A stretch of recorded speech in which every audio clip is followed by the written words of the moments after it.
I am Terrence's friend. He died 7 years ago while his life was taken away from him. And I guess it all could have been prevented if somebody stood up and said or did something about it, but nobody did.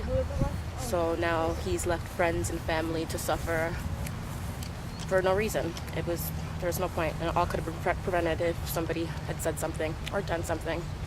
So if you know something that's bad that's happening, you'll know in your heart if it's bad. So do or say something about it, because it's really not worth sitting down and saying nothing.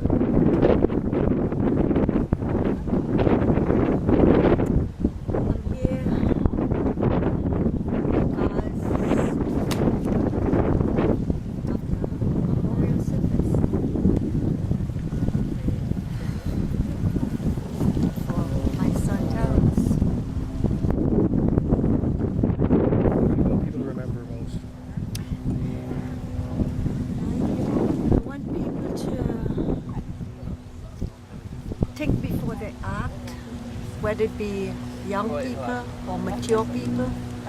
Think before you act, because when you do something like this, the aftermath is the most devastating part.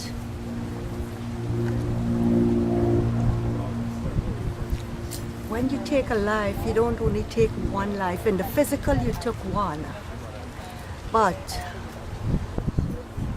emotionally, mentally,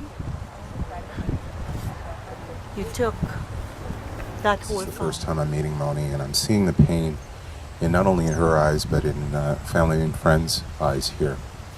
And I'm looking out, and I'm thinking, this doesn't have to happen anymore. We're living in a city with a lot of support, and we have a lot of avenues that we can take. For young people out there, they're online, they're on their phones, and before this happened to Terrence, if someone knew that this was about to happen, and they could have made a difference, they could have made a change. What we all have to recognize is we need to get involved. It's our civil duty to get involved as human beings, to be involved and to come forward and even if it's not to talk to a police officer like myself or Scott, you can do it by calling Crime Stoppers and just give that information as a preventative measure anonymously. And if someone had done that, Terrence may have been with us still. If someone had just come forward, Terrence may have still been here. And I can't help but think that this really doesn't have to happen anymore. So to Moonie and to family and friends, my condolences. And I know the pain will last probably forever. But if we can work together and, if this can grow, if we can continue to come out every year, we can spread the message that we need to prevent this from happening ever again to anybody else. Thank you. Moonie has chosen to use her loss to create an awareness of injustice and an awareness of wrong and right in our culture. And it reminds me a lot of a story that I read years ago that you probably heard about, the story of Emmett Till. Emmett Till was a young African-American boy who was from Chicago. And I'll just read the report about him. At the age of 14, he was I guess his cousin lived in Mississippi, and he was in Money, Mississippi, a small town in the state's Delta region. And his crime was reportedly whistling at a white woman, Carolyn Bryant, at a small grocery store where Emmett and his cousins had brought some candy. And she was the wife of the store owner, Roy Bryant. And what happened was, it's a very sordid story, but basically the husband was away, came back, and went and hunted down this young 14-year-old African-American boy. And he was just brutally murdered. It was just, the only way he was recognizable was a mole on his lip. Oh no! That was the only way that he was recognizable. And the main suspects, Roy Bryant and J.W. Meelam, were acquitted by a jury of 12 white men, but later admitted they were responsible for the beating, torture, and murder of the black 14-year-old because they wanted to make an example out of him. Can I stop you there? Sure. You know, 7 years ago, about this time, I came back from Toronto Police Morgue where they took me to see if that's my child. And I couldn't recognize the child, but I saw a mole. That's why I say no. I saw the mole on the child's face.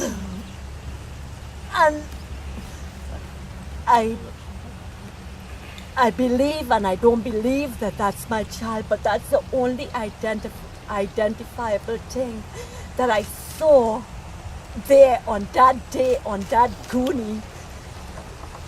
And I have a feeling that is my child. Other than that, only because of that mole and my victim impact statement, I talk about that mole. That's the only way I recognize something about my child.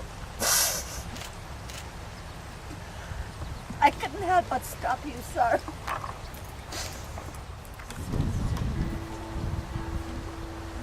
I was going to ask you to close your eyes as I sing this song and just ponder the words of it. And I am down, oh my soul so weary. Troubles come, my heart burdens me.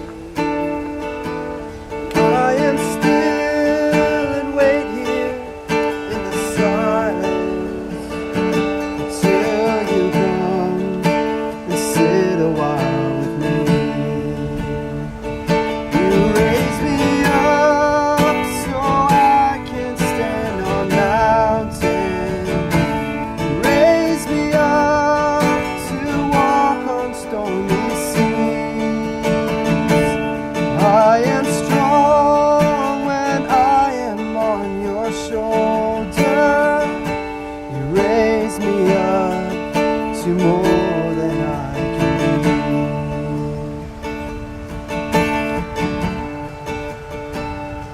There is no life without its hunger. Its restless heart beats so imperfectly. But when you come and I am filled with wonder, sometimes I think I glimpse eternity. You raise me up so I can stand on mountains. You raise me up to walk on stormy seas. I am strong when I am on your shoulders. You raise me up to more than I can be. You raise me up so I can stand on mountains. You raise me up to walk on stormy seas. I am strong